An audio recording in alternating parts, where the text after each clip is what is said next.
Europe Soir, TV Média.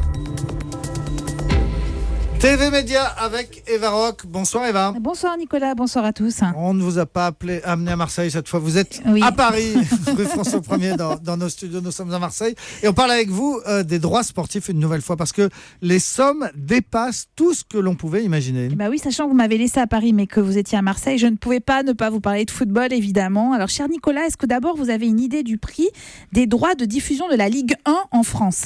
Je dirais que ça se compte en centaines de millions. Exactement, 750 millions par an qui sont déboursés par les chaînes APH, Canal+ et beIN Sport et qui dépensent aussi un peu plus de 160 millions par an encore pour la Ligue des Champions.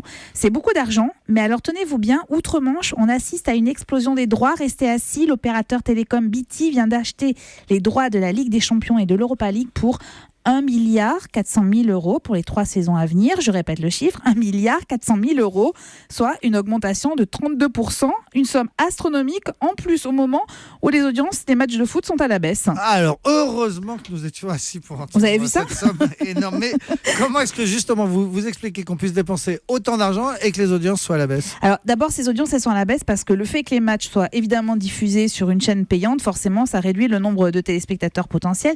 Mais surtout, en fait, ce sont les plus jeunes fans de foot qui ont tendance à déserter ces modèles payants.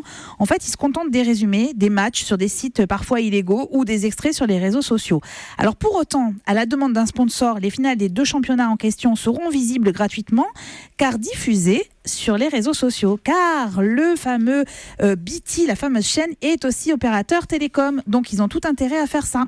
Comme par exemple SFR en France. Et oui, et vous avez raison de citer SFR parce que ce qui se passe outre-Manche et cette bataille entre BT et le groupe Sky correspond en fait à la bataille que se livrent actuellement SFR et Canal+. Alors c'est une bataille de droits de diffusion dans tous les sports qui pourrait aboutir à une surenchère pour certaines disciplines. Ça va du rugby au basket en passant par l'athlétisme, évidemment dans des proportions financières bien moindres, mais dossier à suivre, comme on dit. Et ce soir, en attendant, que regarde-t-on à la télévision, Eva Il y a Rock ? une profusion de très bons programmes ce soir, mais je vous ai choisi Latifa, une femme dans la République. C'est un documentaire extrêmement touchant sur cette femme dont le fils a été tué par Mohamed Merah et qui a choisi depuis de mener un combat contre la radicalisation. C'est à voir sur France 2 à 22h55. Merci Eva Rock.